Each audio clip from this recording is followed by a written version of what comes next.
Farm is a great tower. Even though it's an extra 3 tower space, it really makes a difference. Great Cannon is the most powerful tower in the game. King's Hammer can deal more damage than Helllock. His supercharge makes him even more powerful. You can get King's Hammer to deal 500,000 damage in a real game. Even though its weakness is Spectre skeletons and air units, its powerful anti-ground makes up for it. Time Bender is best support. He can speed up towers a lot. And since most tower supercharges mostly increase lethality, it makes Hasten even more powerful. Make sure you're logging in every day so you can get your free tower bender. John is another great support tower. Even though he got nerfed, he is still a beast. He constantly increases your tower lethality and increases their attack range, making short-range towers cover the entire map. Aquamancer is the best magic tower. It has power single target damage. It can even handle large amount of enemies. All of the abilities are super powerful like Anchor. Cleric is amazing tower. He's the only tower that costs 0.5 tower space. His ability to instantly revive a barracks is powerful. Combine that with King and you got an invincible King. This even applies to Helllock.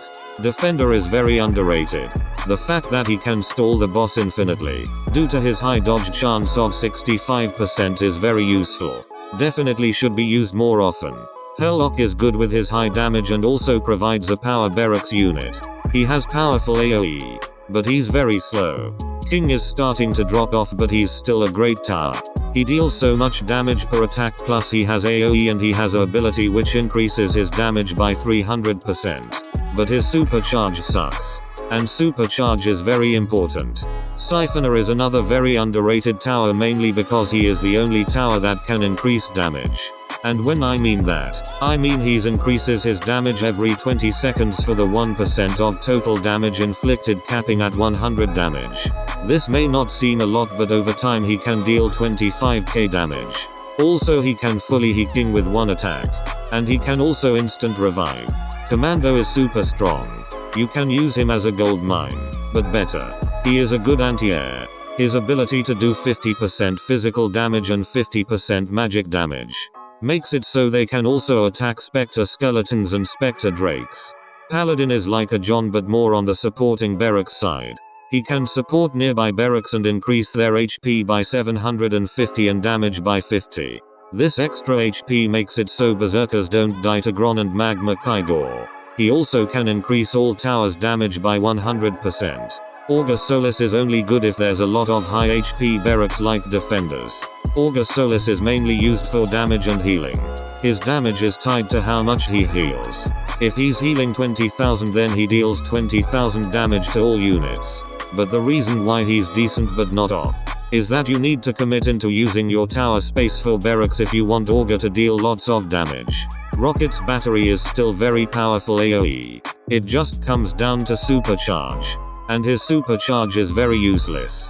So over time Rockets will deal barely any damage compared to over towers that has a good supercharge. Oathsworn is still not fixed. There's still a bug with his RE where he doesn't cast his ultimate ability because Joey recently added a feature where only one global damage effect can be casted one at a time. And the only use for Oathsworn is his ultimate ability. But when his RE isn't broken he is a powerful tower. Mortar is the best early and mid-game tower. He has very powerful DPS for his cost and should be always used for a early game tower. But he is useless in late game. Star Daughter is only useful when there is air units. Other than that she's pretty weak for ground. Maggie is a great early game DPS tower and he's amazing for early anti-air. And when it's late game he's a decent support tower. Definitely use Mad Alchemist if you own his sus female skin. But jokes aside, removing armor is pretty useful if your teammates have a skill issue and only brought physical towers. Berserkers are pretty useful for early game but useless in late game. He gets one shot by late game enemies. You could combine him if Paladin so he survives longer. But overall a bad tower. Crossbowman isn't that good. But he's surprisingly a good mid-game anti-air tower. But other than that he's not good. Astro is very useful to stun units. But in late game most units are stun resistant.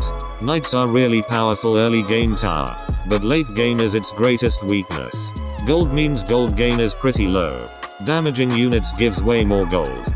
Kygor has the most worst AoE damage. He overpriced. but I do have to admit that he's pretty good for early game. Golem is the most bullshit tower. Don't even need to explain why. Hoplite is trash.